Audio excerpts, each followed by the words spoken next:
$11 billion. So that is the number that came out of Nairobi last week. So that was at the Africa Forward Summit. It was actually co-hosted by both Kenya but also France together. It was on the 11th and the 12th of May, 2026. And what I know is actually more than $11 billion in renewable energy investment were announced for Africa. So what did we have in that? We had solar in Zambia, wind in Kenya, hydropower, clean cooking across East Africa, and sustainable aviation fuel.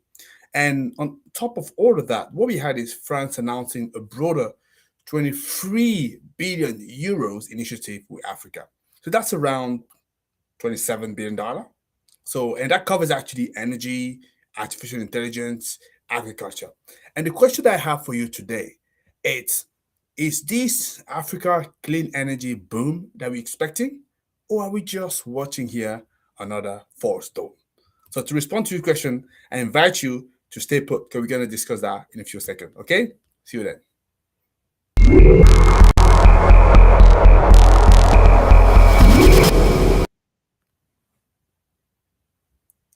Hello, everybody. How are you doing? My name is Tony. I'm the founder and CEO of RIA. What we do is very simple.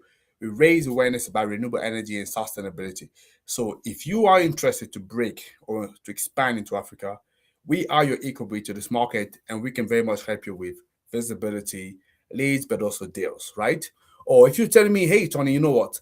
I want to decarbonize. We again your eco bridge to sustainable pathway, and we can help you with carbon footprint assessment and carbon reduction strategy. So reach out to us. Be more than happy to reach out to us. Definitely want to make sure that you check out our AfroCap platform where we can actually help you just to promote your carbon credit deals and promote that to global buyers. So reach out to us. I'll be more than happy to discuss with you. Now, let's be honest, people. Let's be honest here. So we've been here before. What am I talking about? I'm talking about big summits, big announcement, big numbers, big applause, and then back to the same reality. So what we know is we still have 600 million people, African more precisely, that are still without electricity. And we still have as well businesses still running on diesel and hospital still losing vaccine on the weekly basis in the dark, right? So today, I am not going to give you here just a pure celebration video. So I'm going to give you the full picture. I'm going to give you some facts, context, and also my honest assessment. And by the end of it, you will be able to decide for yourself whether this moment is real or again, like I say, we're just going to another one of those disappointments that we all too often have seen across the continent. But before we dive into that, let me just look at a just quick video about what this summit was all about. So after that, we can come back and have further conversation, right? Excellent, guys. So let's move on to that, shall we? Excellent. Let's go for that, guys. The French President Emmanuel Macron on Sunday arrived in Kenya for the Africa Forward Summit, a meeting aimed at representing France's new approach to Africa. Paris says it wants to move away from the image of a former colonial power and build what it calls a partnership of equals with the continent. The summit is being held for the first time in an Anglophone country. It also comes after France completed the withdrawal of its troops from West Africa last year against the backdrop of declining French influence in the region. For decades after independence in its former African colonies, France maintains strong economic, political and military influence in a system widely known as Francafrique, including a long-standing troop presence. But leaders and opposition figures across the region have often accused Paris of taking a heavy-handed and demeaning approach. The two-day summit begins on Monday.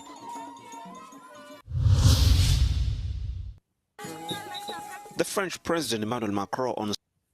Okay, I think we only need to see that once, guys, right? So you've seen the short video telling you about what that summit was all about. So if you missed that, it gives you a little bit of an understanding what the summit was all about. First of all, let's put the $1 billion in perspective. Let's just look at some numbers in the context. Because a number without a context is just noise, right? And I don't want to give you noise.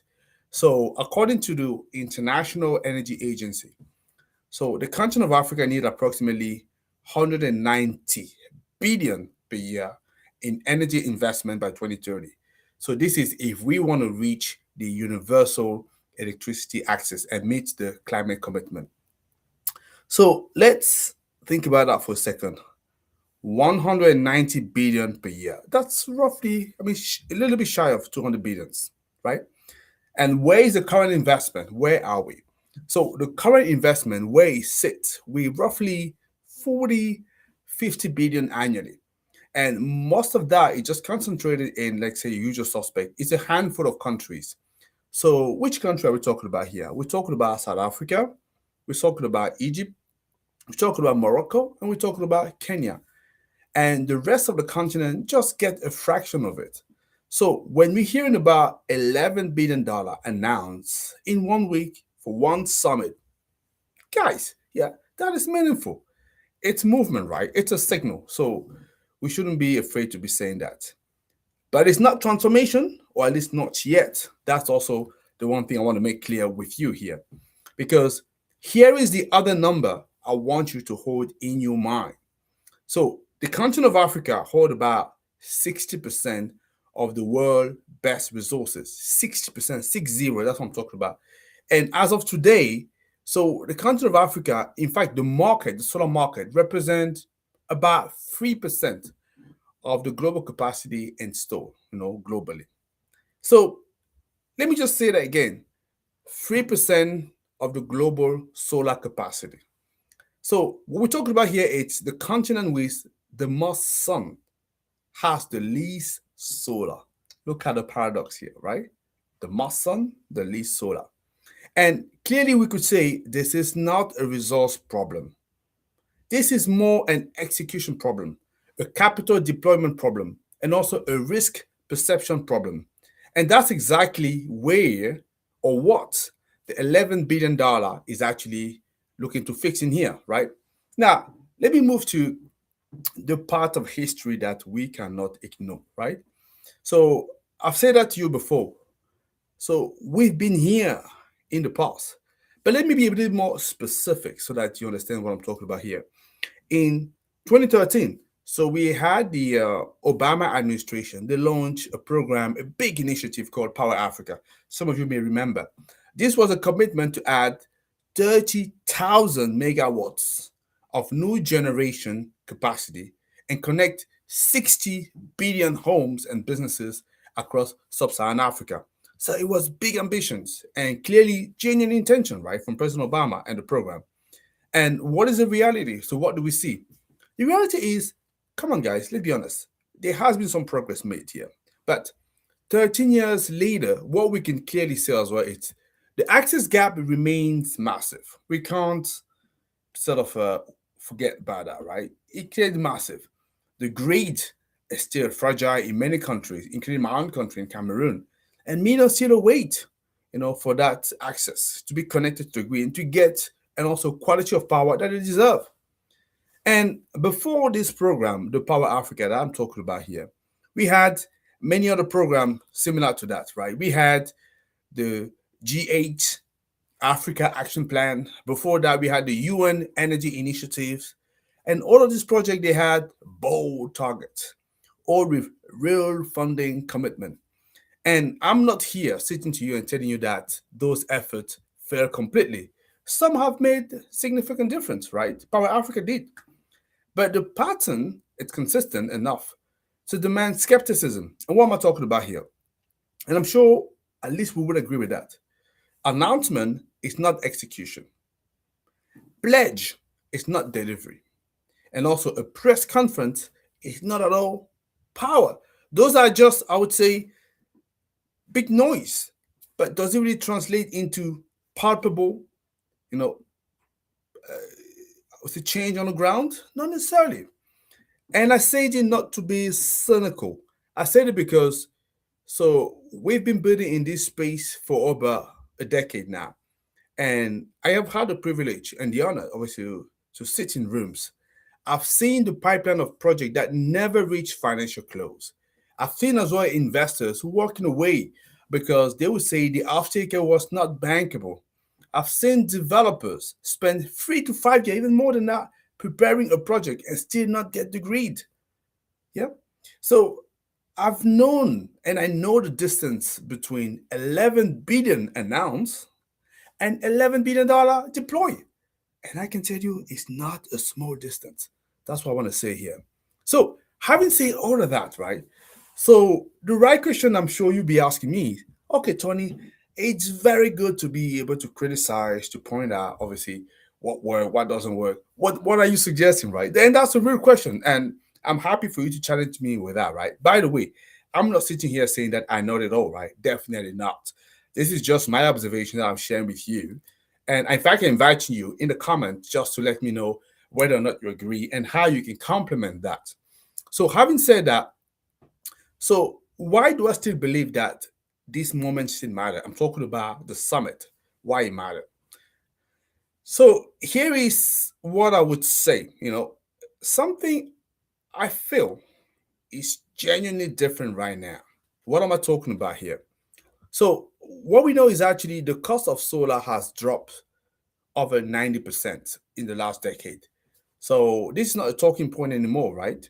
So that's a market reality. So projects that were not bankable back then, 5 years ago, are now becoming bankable. And also battery storage costs are falling fast. We have hybrid system working at scale. So blended finance tool, they become a reality as well. So combining concessional capital with private investment. So they're all maturing, right? So we're moving towards a situation which is better than what it used before. And the demand signal from Africa private sector is getting louder than it has ever been. So businesses are tired of waiting for the grid. So they're moving forward. They're looking for solution options. They're investing in their own energy system. Commercial industrial solar is growing fast, in countries like Kenya, Nigeria, Ghana, South Africa, Cote d'Ivoire, definitely. So go in this country and you will see, you'll be surprised. And more importantly, what I've also noticed is actually the conversation is changing. So for years, so energy in Africa was discussed primarily as an age conversation, as a development charity conversation. And that's quite funny. Let me give you an anecdote. It's actually back in the days when people they will see my company Renewables in Africa, they would approach us always thinking that we are another one of those charity because they will see renewables in Africa. They will immediately think, okay, this must be an NGO. I'm nothing against NGO, but clearly that was never the purpose for us setting up, right? So clearly the conversation is changing. So today it's increasingly an investment conversation, a commercial conversation, right? A competitiveness conversation, and that matters. It's important, right? Because the continent of Africa, we do not need PD. We need capital partners. Africa does not need charity frameworks. We need bankable structure. That's what we need. And when we're talking about the $11 billion coming out of Nairobi, so if they are properly deployed, that reflects that shift. And that's what I want to say. Yeah. So having said that, I want to move you into the next part of our conversation, right? Where I like to talk about another summit that happened very recently. It was still last week. Oh no, this week actually. And this is the Africa CEO Forum. Yeah, so it was in Kigali, Rwanda. It was on the 14th and the 15th of May, 2026. We had about nearly 2,800 business leaders, investors, head of state and policymakers from across 75 countries, all gather in Kigali in one roof, right? And the theme this time was scale or fail. Why Africa shared and embraced shared ownership. I think that was about that. And it's quite interesting because I attended the Africa CEO Forum last year in Abidjan, and that's in here a couple of pictures because actually I had a debate. It was a nuclear versus renewables, and it was actually a very fun debate to watch. And in this platform, I think I'm probably gonna drop the link later. So I've actually posted a link about what that debate was all about. It was really fun moment to participate in, to be part of, right? So, and I've shared with you what it is here through the two picture that I'm sharing. But let me come back to the conversation though. Yeah. So I'll say I was not in Kigali this year, but I have been watching the conversation very closely, and I can say this.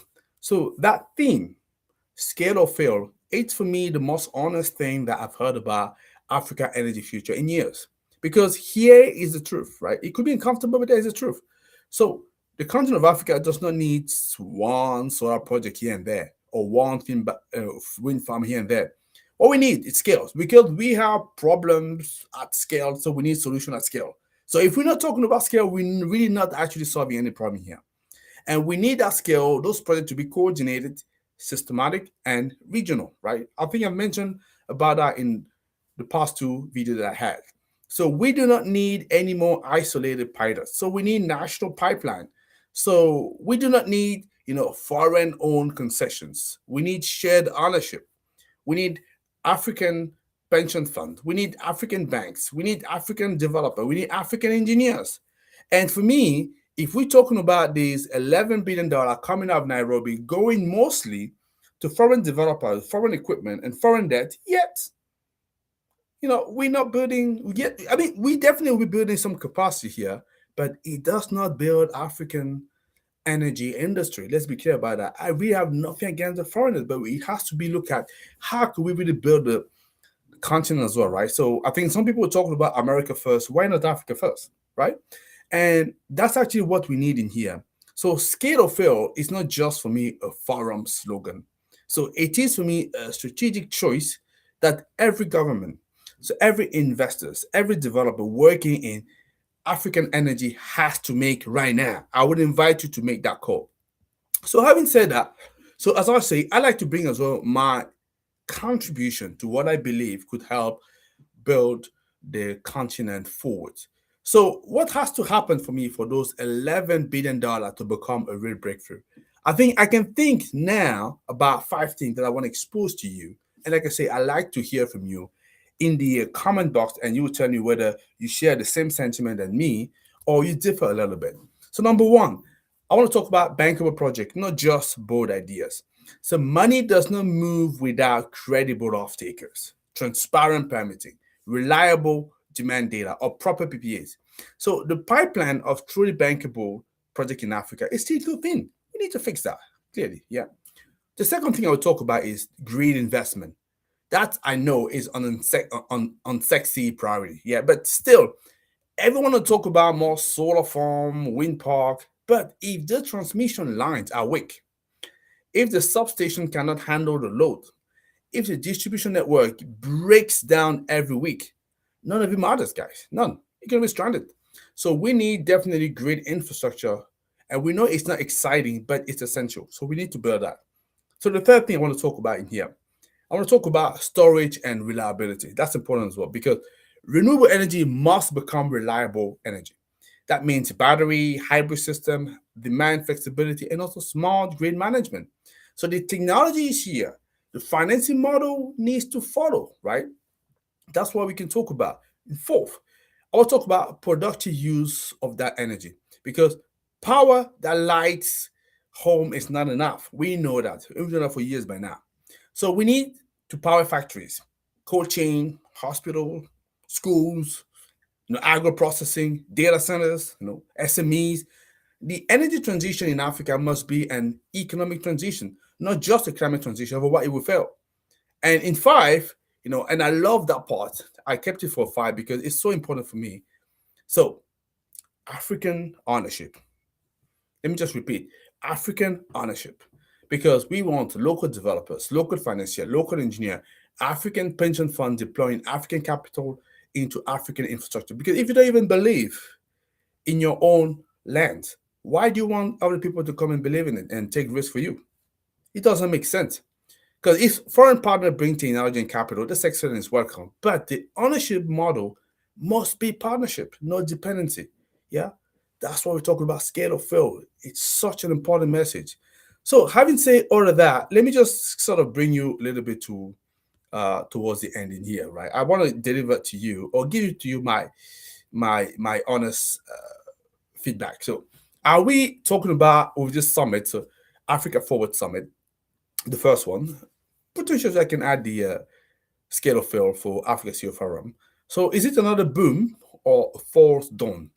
And my honest answer is it depends entirely what's going to happen in the next 24 months. That's what I would say. Because if the $11 billion, can become a boom, so it needs to be money that becomes project, that turn into project. And if this project becomes commission assets, those assets delivering affordable, reliable power to businesses and household, then that's great. Clearly, we're moving toward the boom.